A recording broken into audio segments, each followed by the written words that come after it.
Today, we're going to be chatting about finding a co-founder or partner for your business. Fingers down my side. Girl, you look mighty fine. Won't you rub your fingers down my side? Girl, you look mighty fine. Won't you rub your fingers down my side? Girl, you look mighty fine. Won't you rub your... As I've talked about many times from my experiences, like starting a business can be one of the most lonely things that you can ever do, I think, in life. And it's lonely just because you're by yourself, figuring out everything in terms of business. One of the great ways in which you can mitigate against that is finding a great partner. And a great partner and co-founder can be such a wonderful asset to a business because you have someone who can share and you can write out the journey together.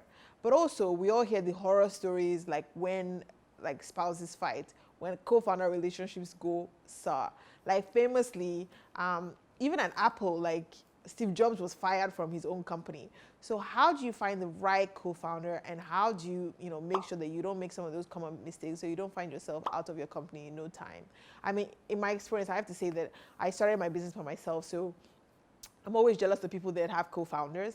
I think one of the key things that I've seen from the great relationships that people have is find someone that you honestly have a great relationship with, like that you would definitely hang out with outside of work.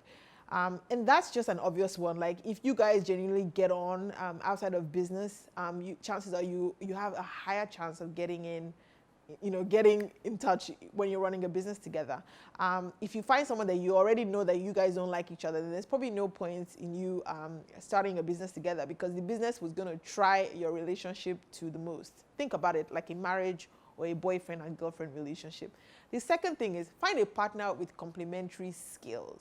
Now, what I mean is if your skill is in photography, it doesn't really make sense, it might make sense, but it's better to get a partner who comes in and whose key strength is business or strategy or branding or social marketing. That way, when you're working together, you guys can complement each other, so that when he's talking about photography, you know that it's your own time to keep quiet. And when it's time for you to talk about strategy, you guys keep quiet. So you're actually genuinely leaning on each other, and then you have a chance to build it out. But sometimes it can be tough. Like if you guys both are good at the same thing, first of all, nobody's bringing anything new to the table. And then it makes it easier for you guys to just be like competing. And then one day the guy is just going to wake up and be like, okay, wait, we make the same money. We are going to split the money 2 ways. Why do I need this guy? If you have complementary skills, it makes it easier to be able to ride out that tough journey together.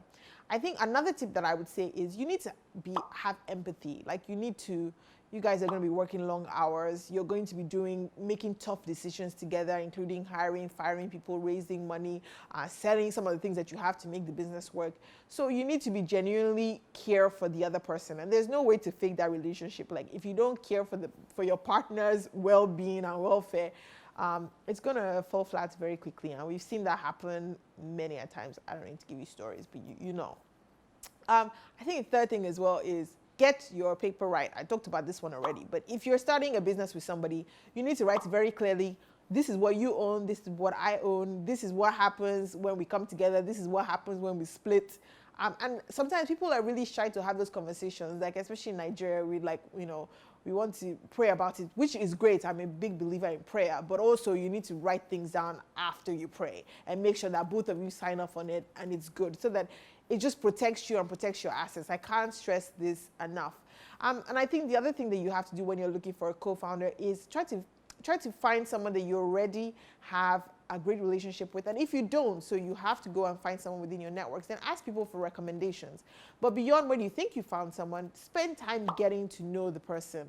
I remember when I was doing FastPA, I got into this incubator program, and one of the key requirements was for me to find a co-founder that weekend by like the Monday.